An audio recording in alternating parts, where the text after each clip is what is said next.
Ya, ilmu huduri ini epistemologi dzauk, epistemologi rasa, epistemologinya irfan. Saya jelaskan sedikit.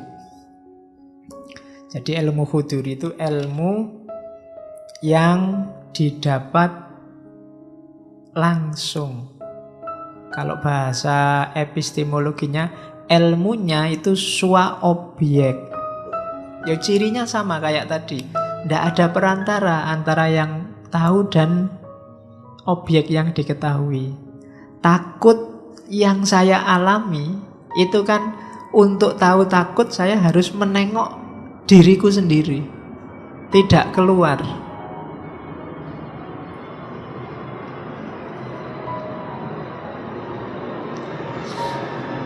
Oke, lumayan ya ada iklan. Saya iso istirahat sebentar.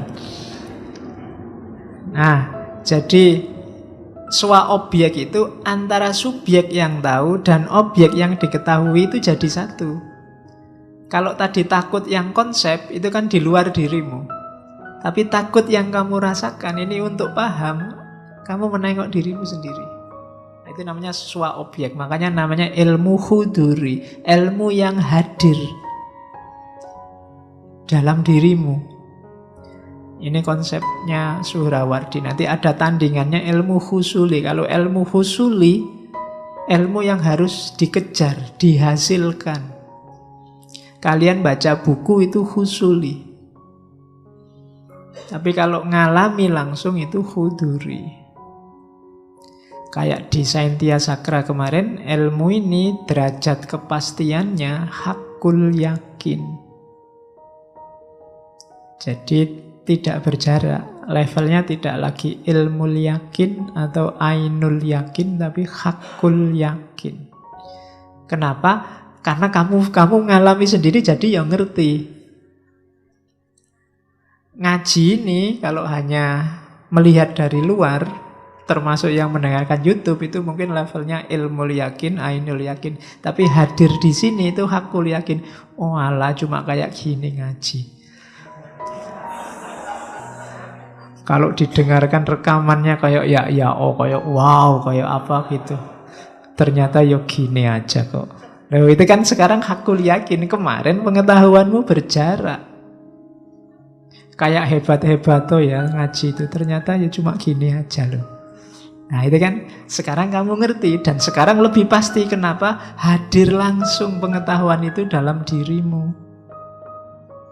Sama kayak kamu kawin besok misalnya. Sudah lama nunggu kawin. Bayanganmu kawin itu, wah kawin besok mesti sip, mesti. Bayanganmu kan gitu, kayak luar biasa gitu.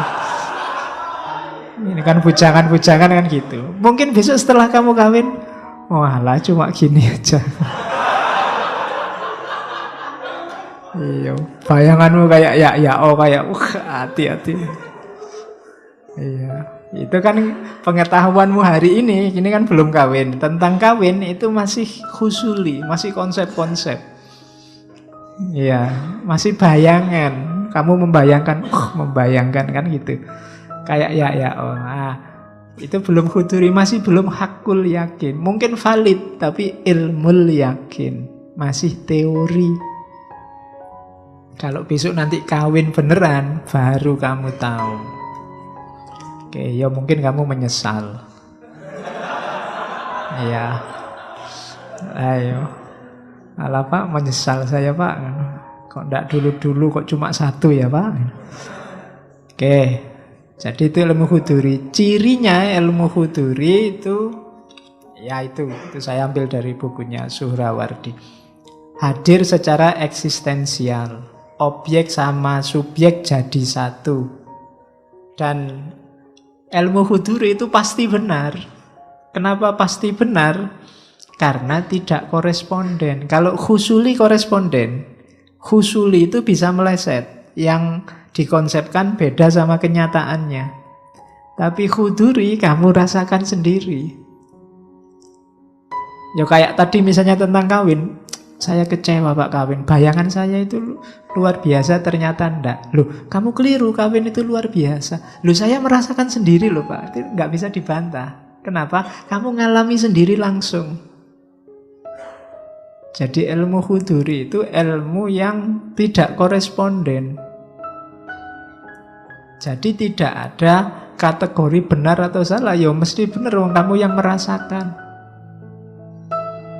Kalian kan susah bantah, misalnya ada orang mengeluh, saya itu kamar temanku sekamar itu menyebalkan sekali. Itu kan bantahnya susah. Kenapa? Dia sendiri yang ngalami. Kamu kan tidak bisa bantah, jangan-jangan kamu salah merasakannya. Loh, wong saya yang merasakan. Kok jangan-jangan salah? Saya sendiri, jadi susah dibantah ilmu huduri itu. Kenapa? Kategorinya tidak kategori berjarak dengan yang mengetahui, tidak koresponden. Jadi antara pengetahuan dengan antara yang diketahui dengan yang mengetahui itu jadi satu, namanya swa objek. Jadi pasti benar dalam konteks dia, dalam konteks subjektivitasnya. Gitu loh. Oke, jadi itu cirinya. Jadi dualisme benar salah tidak ada.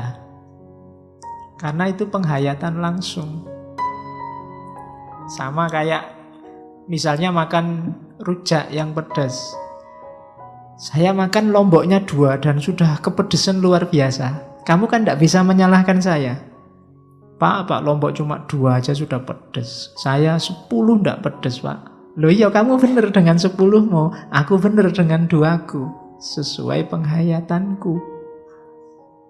Orang tidak bisa bantah, Bapak salah loh kalau bilang 2 itu pedes. Loh, wong saya yang merasakan dan pedes kok.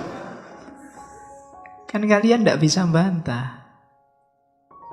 Jadi itu jenis ilmu huduri. Nanti arahnya memang ke pengalaman ketuhanan yang sifatnya personal.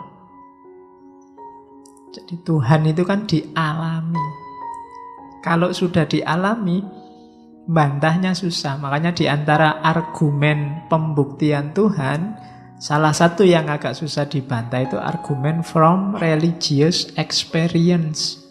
Dari ranah pengalaman keagamaan. Kalau cuma pakai argumen sebab akibat, argumen penyebab pertama, argumen desain alam semesta, itu masih bisa dibantah.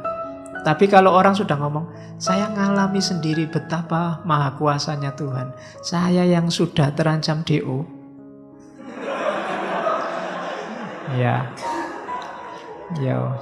Ya nanti gelarnya PhD, PhD, lulusnya pas hampir DO.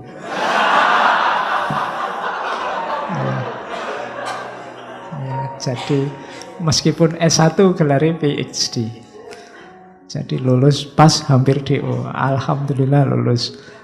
Oke. Nah, jadi sifatnya personal, swa objek, tidak ada dualitas benar salah. Dan dia hadir dalam diri kita. Itulah ilmu huduri. Ilmu menerjemahkannya umum, bukan sains kalau barat, tapi mungkin lebih dekat ke knowledge, pengetahuan.